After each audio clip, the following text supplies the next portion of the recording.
Die vreugde van die Here, wat Samuel nou van gepraat het. Prys die Here. En ja, vreugde, ons vreugde is so massief belangrik, want hoekom? Die vreugde van die Here is ons krag, né? Vreugde van die Here is ons krag.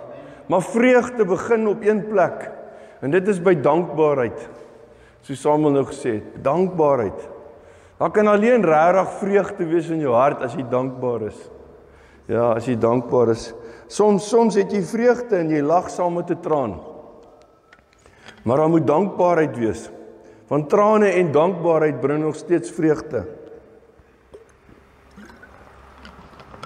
Vra my, ek ken daai een. Nie dat ek heel dag heilerig rondloop nie, maar ken daai een. Prys die Here. Prys die Here. Ek bid vanoggend dat ons almal sal besef dat ons vanoggend wil ek vir jou sê, die Here wil jou bevestig. Dit klink nie so goed as in die Engels praat van to affirm someone. Om affirmation te gee. Om iemand te bevestig. Met ander woorde, om vir jou te sê, maar hoorie, jy voel dalk moedeloos, of wat ook al jou storie is, maar ek wil jou affirm. Ek wil vir jou verseker dat jy baie belangriker is as wat jy dink.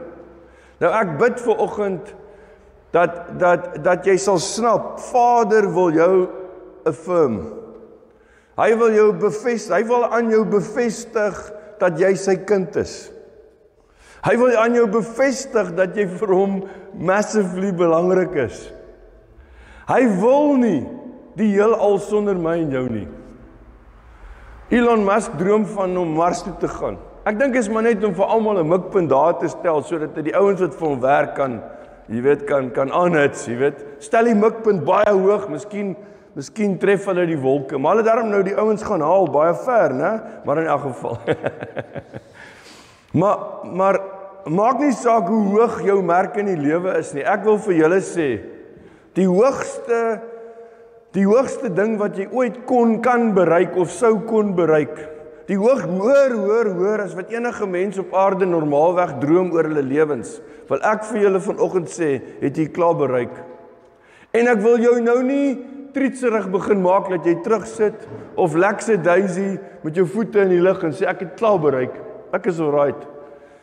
Ek wil hê jy moet terwyl jy regop staan en sê nou gaan ek eers werk. Nou gaan ek eers alles doen wat ek kan. En dan sê, maar ek is affirmed, ek is bevestig deur my Vader.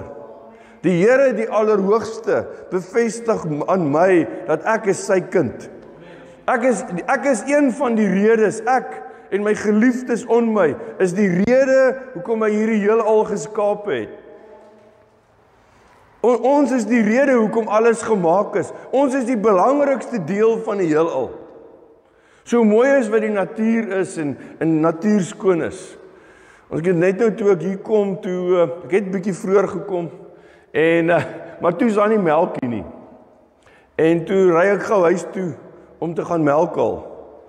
En ek het gesukkel om die koeie te vang, maar in elk geval, maar goed, maar nou toe, maar op pad soontoe, toe ek afry, nou ry ek redelike, ek moet dit nou nie sê nie, maar onheilige spoed, ry ek nou hier af.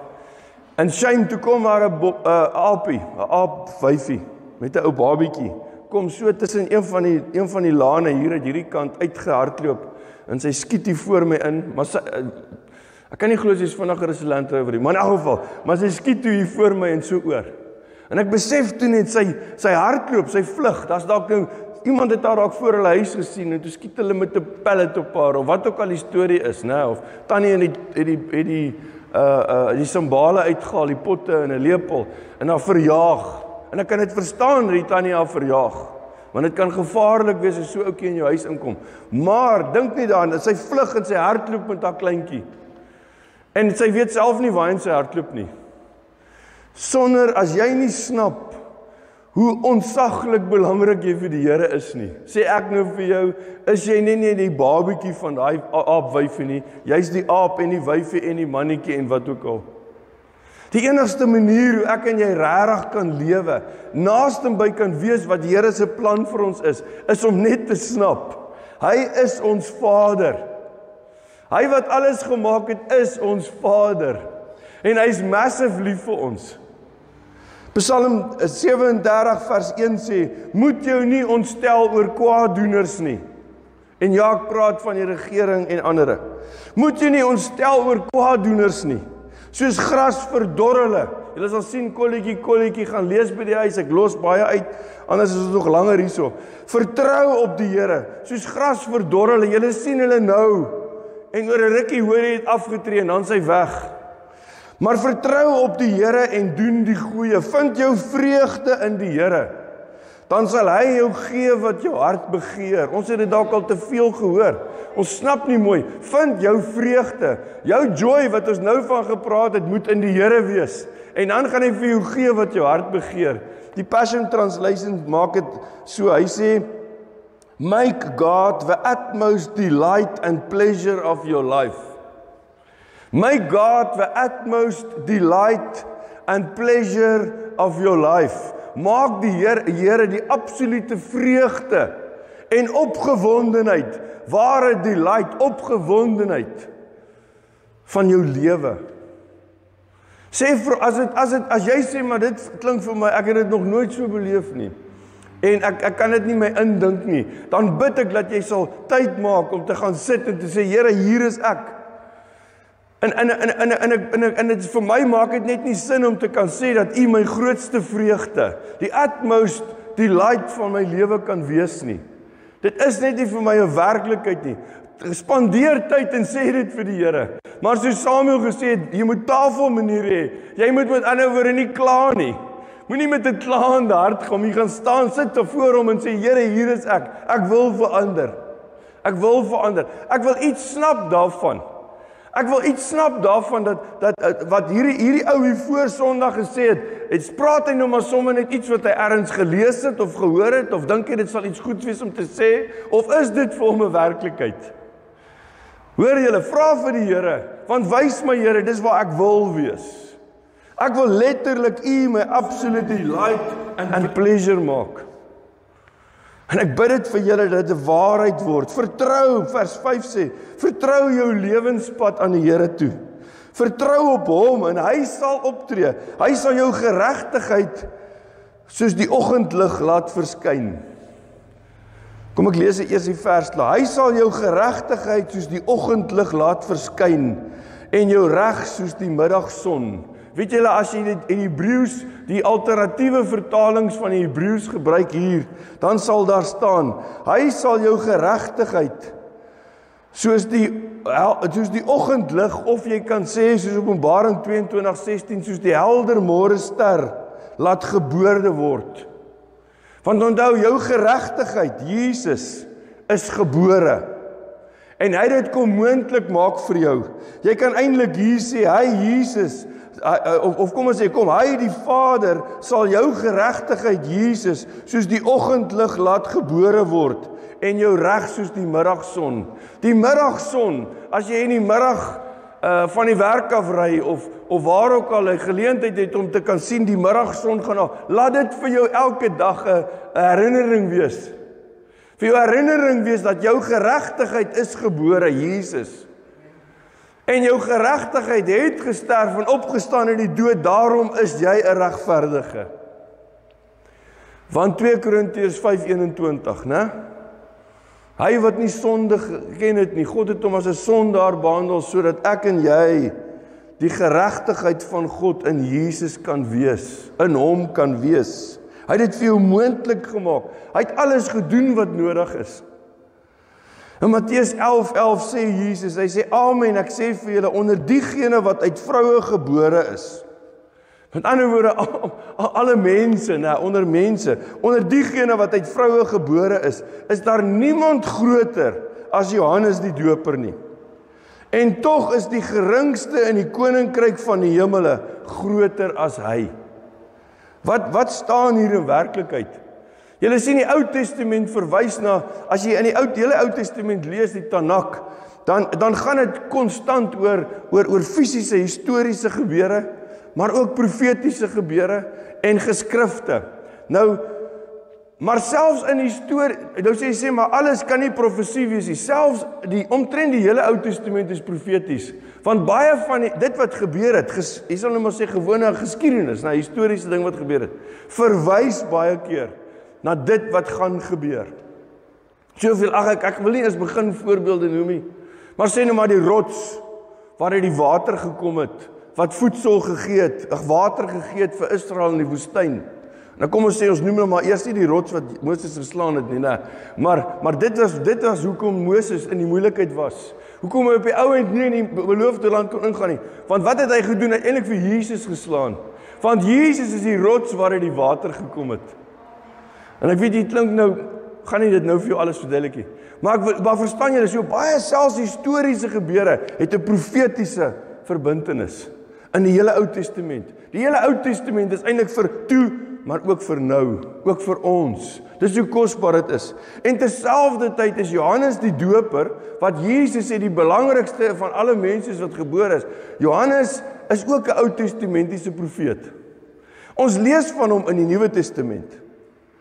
Ons lees van hom in die Nuwe Testament, maar hy verteenwoordig die Ou Testament profeet, want onthou, Johannes is dood voordat Jesus vir ons gesterf het aan die kruis en die dood oorwin het en die Heilige Gees opgestaan het uit die dood.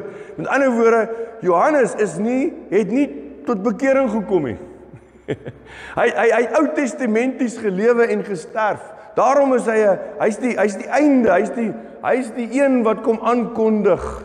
Ja, die Messias kom, maar hy's die een wat die Messias vooruitgaan.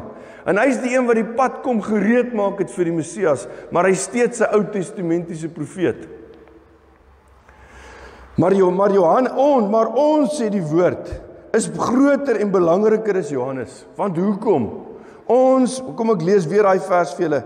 Ek sê vir julle, onder diegene wat uit vroue gebore het, niemand groter as Johannes, tog is die geringste in die koninkryk van die hemele. Ons is deel van die koninkryk van die hemele. Ons is herskepte wesens. Ons is nie gewone mense nie. Ons het tot bekering gekom. Ons het letterlik ons harte vir die Here gegee, ons lewens vir hom gegee en ons het 'n nuwe lewe. Die Heilige Gees woon in ons. Jesus is in ons. Hoor julle? Ons is nie normale mense nie. Ons het tot geloof gekom en kinders van God geword, bloot deur ons geloof. Daarom is ons geregverdig. En op grond van wat Jesus gedoen het, is ons herskeppinge. New creation creatures. Sê dit so mooi. Weergebore deur die Gees. Daarom kan ons vir mekaar sê, redding is nie net reformatie nie. Redding is regenerasie, met ander woorde 'n hele nuwe geboorte, 'n totale oordoen. Ons het nie net tot redding en verlossing gekom en nou is ons beter as wat ons was nie. Jy's iemand anders. Dit is hoekom jy nie kan teruggaan na jou ou self toe nie. Want jy moet vir jou ou self sê, luister my vriend. Ek wil my ou self is nie my vriend, maar in elk geval, maar kom ons wees nou vriendelik, né? Jy moet eintlik vir jou ou self sê jy kan bly wees. Jy moet dit waardeer dat ons dieselfde ID-boek nog het, né?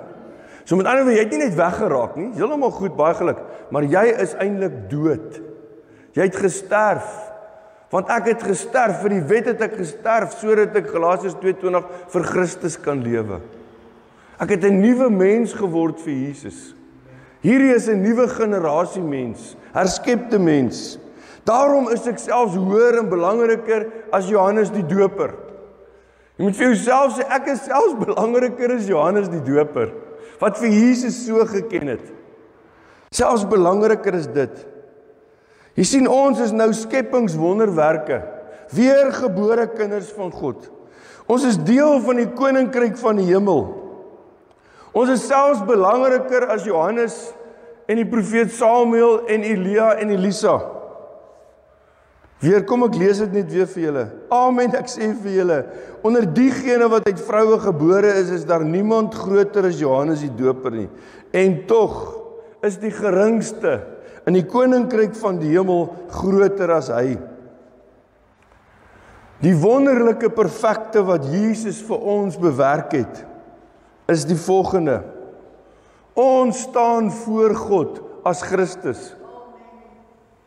En hoekom kan ek dit? Dit klink godslasterlik.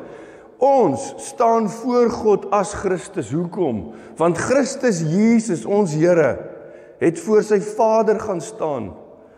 As jy. As ons. As jy die enigste mens op aarde was, sou hy dit steeds gedoen het. En ek wil hê jy moet besef, dan sou hy steeds voor Vader gaan staan het. As jy.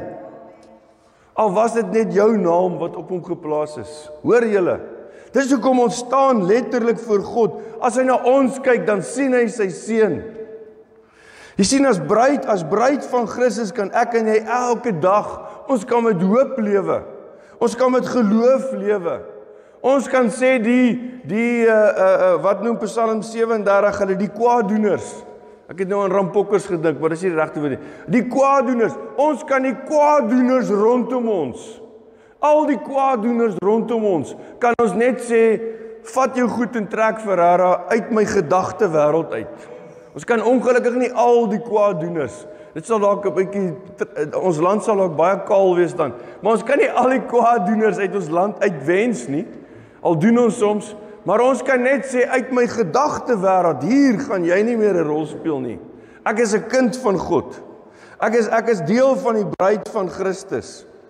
Daarom as deel van die koninkryk van die hemele, konings en priesters van God, lewe ek en jy met 'n vaste versekering van die beleef en die wete van God in ons.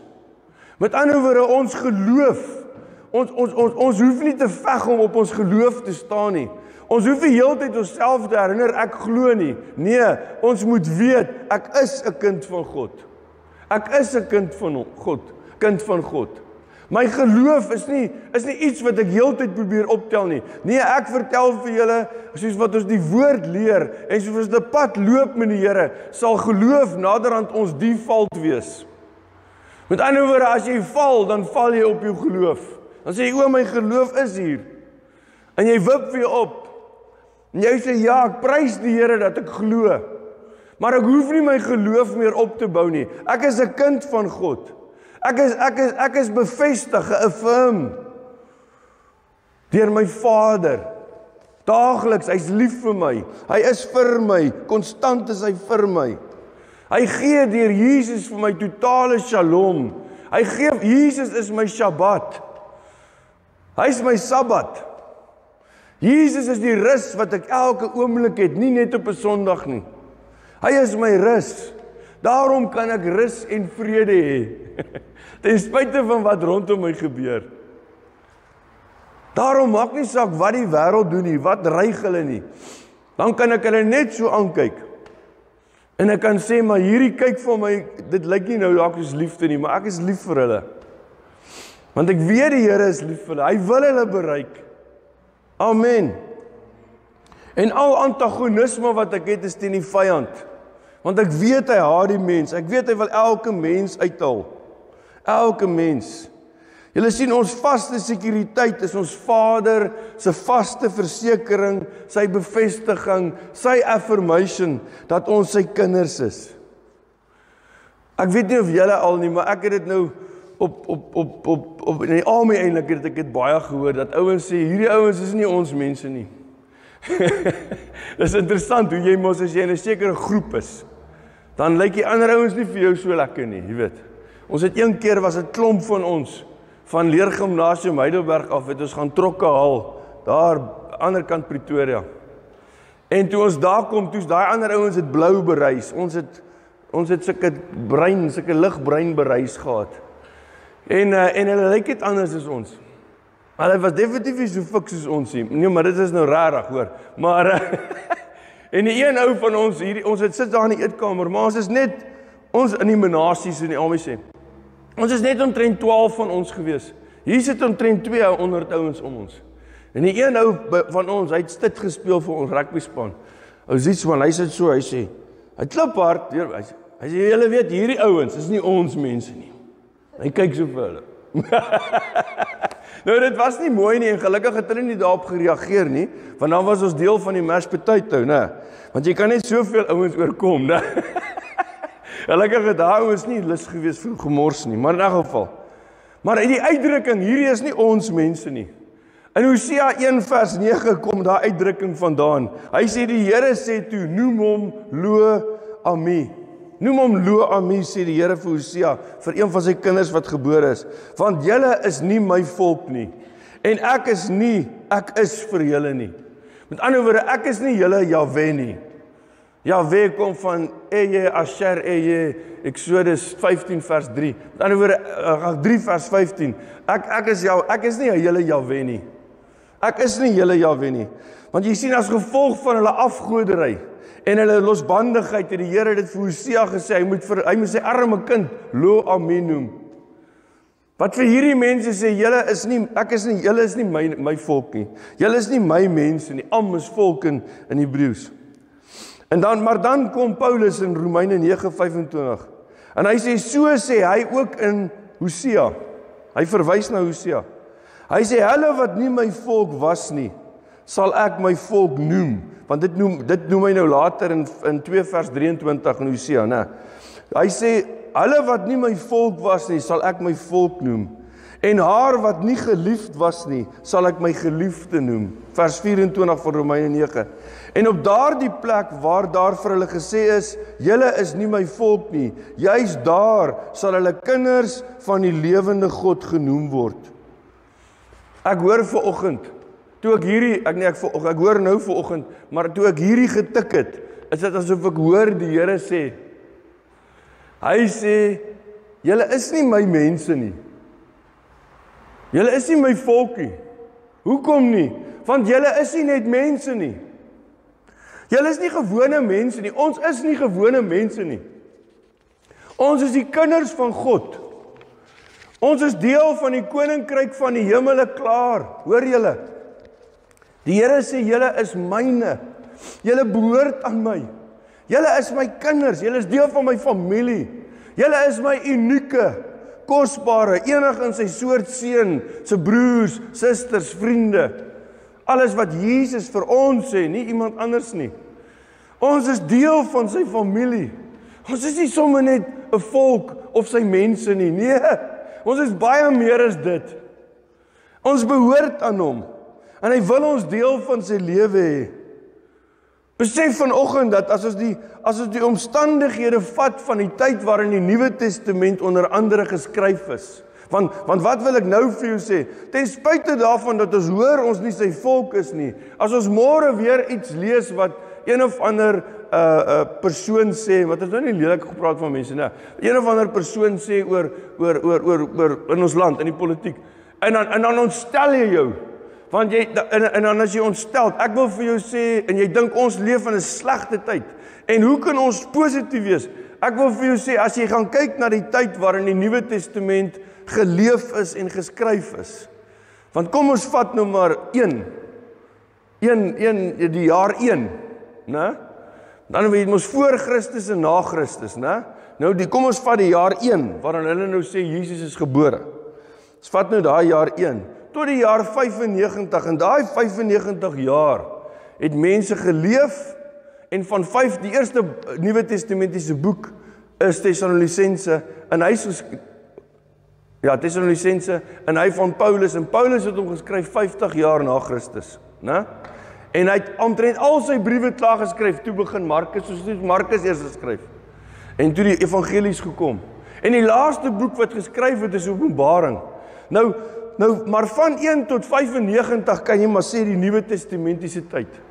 As jy daai tydperk vat en kyk hoe dit gegaan het in daai tyd. Die lewensverwagting van 'n gewone man was 27 jaar oud as gevolg van oorlog en al sulke goed. En jy besef hoe daai mense in oorlog geleef het en dit was net massive, dit was net een probleem op die ander, hoor julle? Dan sê ek nou vir julle, hoekom dan lees ons in die Nuwe Testament nie van hierdie swaar kry die hele tyd nie? Ons lees jy moet jou vyand lief hê, jy moet jou broer lief hê. Paulus en die ander moedig mense aan en sê gaan vertel hierdie mense. En hulle sê vir ouens, wees bly, wees altyd bly. Bid sonder ophou. Wees altyd dankbaar, sê Paulus. Hoor julle, ons kan soveel voorbeelde noem.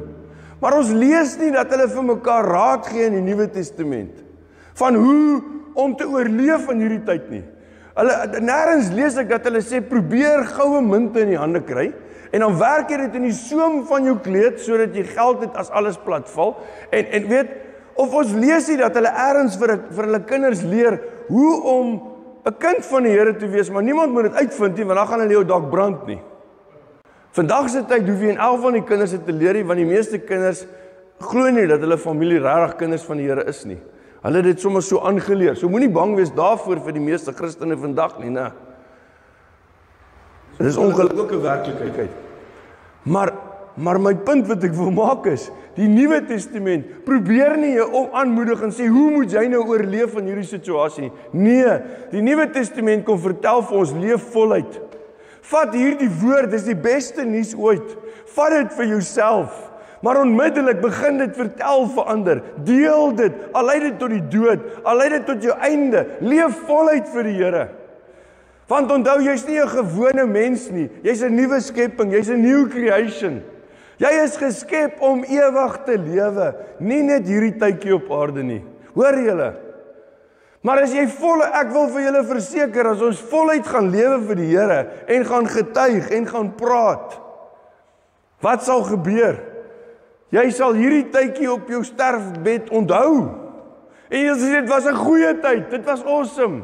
Ons het voluit gegaan. Hoor julle net? Ons het nie net oorleef nie. Ons het nie net gesien wat kan ons spaar vir ons ou dag nie, maar ons het so gesaai dat ons nou meer het as wat ons ek wens ek het bietjie meer gespandeer of uitgegee, want daar's nou nog 'n bietjie oor. Ek sê altyd die grootste, kyk hulle sê dit in die finansiële wêreld ook die makelaars. Die grootste probleem wat jy mos nou het, jy weet nie hoe lank gaan jy lewe nie, né? Jy weet jy gaan nog net 10 jaar lewe, dan werk jy net soveel geld nodig. Maar ons weet dit nie. Maar hoekom is dit in elk geval vir ons 'n probleem? Omdat ons vertroue is op ons beleggings of ons pensioen of wat. Ons vertroue is moet op die Here wees. Ons vertroue moet 200% op die Here wees. Op sy voorsiening, op sy goedheid, op sy genade. Absoluut op hom. Matteus 9 vers 20 tot 22 vertel die verhaal van die vrou wat in bloedvloeiing gelei het, né? En julle sien, dis hoe ons moet lewe. Dis hoe ons moet lewe. Ons moet letterlik soos sy wees en deur die skare druk. Of hulle nou gaan sien, maar jy's 'n Christen, wat is jou storie? Ons moet deur die skare druk en die soem van sy kleed aangryp, sodat tot in die eeue toe die woorde nog sal opkom. Jesus het omgedraai, haar gesien en gesê, hou moed dogter, jou geloof het jou gered. En van daardie dag af was hierdie vrou gesond. So, want ons moet voluit vir die Here gaan. Want hy is ons enigste oplossing. Hy is ons Hy is ons enigste genesing. Al voel jy alles behalwe siek nou. Al voel jy op jou sterkste. En ek praat nou net met myself en Dani en Philip hierson. Ons is op ons sterkste. Julle moet uitvind wat is ons oefenprogram nou. Maar wat eet hierdie oomies? Maar in elk geval, al voel ons jammer Dirk, het ek jou uitlaat, maar jy's te jonk. Maar al voel ons op ons sterkste nou.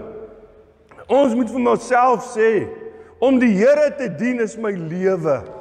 Dit is waaroor dit vir my gaan. Ons moet vir onsself sê, maar ek sal moed hou, en ek sal nie aan my geloof vashou nie, ek sal aan die Here vashou. Aan die Here vashou, en ek sal gesond wees. 2 Timoteus 4 vertel Paulus van ouens wat hom erg benadeel en aangeval het, né? Agter sy rug goed gegaan, spesifiek 2 ouens. Maar dan in vers 17 sê hy, die Here het my egter ondersteun en my versterk, sodat ek die verkondiging kan voltooi en al die heidene dit kan hoor, en ek is uit die bek van 'n leeu gered. Met ander woorde, iemand het hom op 'n plek aangeval en hom benadeel en hom probeer, laat hy sê dit was letterlik soos asof ek uit die bek van 'n leeu gered is. Maar vers 18 is belangrik. Die Here sal my van elke bose daad red, en hy sal my verlos, met die oog op sy hemelse koninkryk. Aan hom die heerlikheid, die glorie vir ewig en ewig. Amen. Ek wil vir julle sê, ek verklaar ons lewens is tot glorie van die Here. Ons is reeds deel van die hemelse koninkryk, maar op hierdie aarde leef ons dit voluit. Ek wil vanoggend verklaar, jy's affirm deur jou Vader. Vanoggend kom sê hy vir jou, hierdie is 'n affirmation.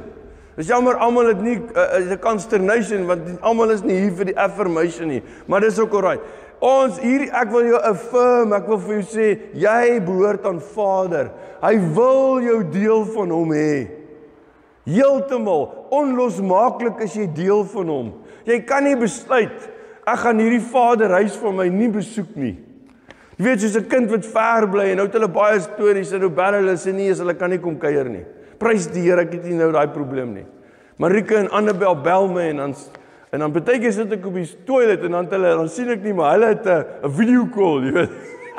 En dan praat ek al 'n hele rukkie met die twee, dan besef ek sit op die toilet. Maar in elk geval, maar, ekskuus, dis nie goed om dit nou te vertel, nie nou. Nee, sê Stefan nie. Gaat goed nie, dis onnodige inligting. Maar hoor julle net, ek het prys hier in daai inligting, daai probleem nie, my kinders is hier, prys die Here, maar ons is nie kinders wat ver bly, en nou kan ons net kom kuier vir ons Vader, wanneer ons die tyd het nie. Nee, hy is konstant by ons, en ons is by hom. Hy woon in ons. Ons moet dit snap, ons moet dit begryp, en ons moet sê, ek is 'n kind van Vader. En geen probleem, geen issue in my lewe kan enigstens my ontstel nie. Ek wil weer lees in Psalm 37 vers 1. Moet jy nie ontstel oor kwaaddoeners nie. Soos gras verdor hulle, jy moet hulle eintlik nou begin jammer kry. Vertrou op die Here en doen die goeie. Bewoon die land, waak oor betroubaarheid. Vind jou vreugde in die Here, dan sal hy jou gee wat jou hart begeer. Vertrou jou lewenspad aan die Here toe, vertrou op hom, en hy sal optree. Hy sal jou geregtigheid soos die oggendlig laat skyn, en jou reg soos die middagson. Vertrou op die Here. Ons plaas ons totale vertroue op hom. En ek wil vanoggend in die naam van Jesus vir ons elkeen kom verklaar. Ek wil jou kom affirm. Ek wil vir jou sê, Vader is lief vir jou. Hy's lief vir jou. Niks, net soos wat jy is. Jy moenie nou eers dink aan jy weet nie wat hierdie probleem van my is nie. Ons almal het stories. Maar ek wil vir julle kom sê, Vader kom sê vir jou, wag net so bietjie. Jy hoef nie jou skoene uit te trek. Nou die dag het ons daai House of David gekyk, en dan as David, dan was so 'n beeld wat David nou sien, kamstig wat Josua gesien het. Josua beleef het, toe die leerowerste, en ek glo dit kan Jesus wees, hy het aan hom verskyn, en hy staan so met 'n groot swaard so, en dan sê hy vir hom, trek uit jou skoene, het hy vir Josua gesê, né? Want jy's op heilige grond. As ek en jy ons skoene moet uittrek, omdat ons op heilige, nee, ek wil nou my skoene uittrek, maar ek gaan nie my hak is bietjie sensitief hieronder. Dan gaan ek daai dubbel inner sole wat ek by Dischem gekoop het, gaan nie daar wees nie. Maar dan sal ek en jy sonder skoene moet loop. Jy sal sonder skoene in jou kar moet ry. Hoor julle wat ek sê?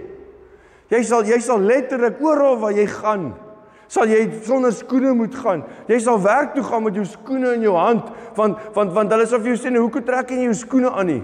Gelukkig is nie meer so streng nie. Ek het vertel al vir die kinders, toe ons kinders was, vir al die staatsamptenare, en maar meeste van die ouens, die oomies wat gewerk het met 'n pak klere of met 'n baie netjiese hemp en broek en skoene en 'n baadjie gaan werk. En ek kan nog onthou, my oupa was 'n staatsamptenaar, my oupa aan my ma se kant. Hy het nog so netjiese hoedjie ook gehad. So rond, ek weet, so interessante hoedjie. En so het hulle gaan werk. Nou ek sê net vir jou, vandag is daarom nie so streng nie, maar die punt is, jy sal met jou skoene in jou hand moet gaan. En as hulle vir jou vra, dis dalk 'n goeie ding, maar as hulle jou vra, hoekom is jou skoene in jou hand? Jy sal sê, want ek is op heilige grond. Want oral waar ek en jy gaan is heilige grond. Jy sal net vir party ouens sê, hoor, jy moet asseblief nie jou skoene uittrek nie. Staan maar hier op heilige grond saam met my. Want ek weet nou nie of jou voete gewas het. Maar hoor julle net wat ek sê? Ek sê ek en jy, ons is op heilige grond met ons skoene aan, met ons klere aan, met ons wat ook al. Ons is op heilige grond. Hier is heilige grond. Maak bietjie so. Hier is heilige grond. Heilige grond. Hier is die Naios Hagion en Vader, ons loof U. Dankie Jesus dat ons vir mekaar kan sê dit in ons is die Almagtige. In ons die Seun van alle seuns, die unieke Seun, die eniggebore Seun, wonderbaar Raadsman, ewige Vader, Vredevors, sterke God, binne in my. En dankie Here dat in my, rondom my is heilige grond. Totaal heilig. As ek in die tempel, soos die ark het hulle mos op een stadium, het die Filistyne hom gesteel, en toe vat hulle hom na hulle tempel toe, en toe die god Dagon toe die volgende oggend daar kom, dan lê Dagon op sy gesig. En dan tel hulle hom op, en dan val hy maar weer die beeld om. Nou ek sê nou vir jou, dat ons is op heilige grond. Die vyand kan bly wees, dat almal wat soos Dagon is rondom ons val nie op hulle gesig nie. Dit sal interessant wees om, ek wil nie eers sê dit sal interessant wees om in Buffalo Straat te loop nie. Ek sê vir jou, dit sal interessant wees om in Genobi te loop. Want daar's mense wat netjies is en 'n netjiese karre ry, en kom ek sê sommer wit mense. Hulle, in die meeste van die mense in Genobi, 90% na 95% van mense in Genobi ken nie vir Jesus nie. Hulle ken hom nie, staan nie belang in 'n verhouding met hom nie. Selfs al het hulle partykeer 'n mooi Facebook ding. Heilig, maar hulle besef nie hulle is op heilige grond en hulle sal nou nie die Here eer nie, maar hulle, kom ons sê nou, hulle kan hulle sterre dank. Ja, dis gepas ja. Hulle kan hulle sterre dank. Dat hulle nie sal neerval soos Dagon nie. Maar dankie Jesus, dat ons in die teenwoordigheid is. Dankie Vader, Here, ons vat U affirmation vanoggend. Ons vat U bevestiging as U kinders, Here. Ons is U kinders, ek is U kind, Here. Ek is U kind, ons moet dit elkeen sê, ek is U kind, Here.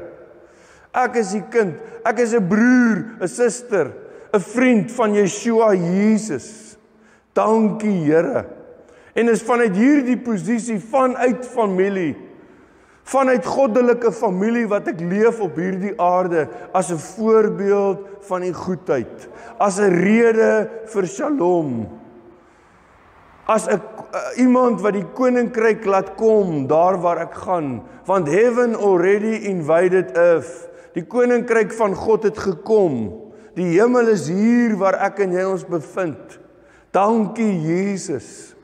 Ons prys U, ons loof U, ons verheerlik U naam. Dankie Jesus. Dankie Here. Ons prys U naam. Ons verklaar Here, ons vind ons vreugde in U Here. En ons weet U sal vir ons sorg. Ons vind ons vreugde in U. Ons absolute vreugde. En nou soek ek daai passion. Ons verklaar vanoggend, Here, ons maak U nie net nie, maar U is ons, You Lord are our utmost delight and the pleasure of our lives. Verklaar dit in Jesus se naam. Dankie Here, ons prys U naam. The pleasure of our lives. Ons vreugdebak is vol, Here. Ons is met vreugde en met dankbaarheid gevul. Maak nie saak wat om ons gebeur nie. Wat se dreigement daar kan wees nie. Ons vreugdebak is gevul. Ons loof U en ons is dankbaar vir alles wat ons het en in ons lewens. In Jesus se naam. Dankie Vader. Prys U naam. Dankie Here dat ons U Shalom, Shalom oor mekaar verklaar. U vrede, U volheid, U genesing, U gesondheid. U voorsiening, U oorvloed en ja, U vrede, verklaar ons oor mekaar nou in die naam van Yeshua. Met Shalom, Shalom skryf ons U naam op ons Vader, elke een van ons, in Jesus se naam. Dankie Here. Amen. Amen.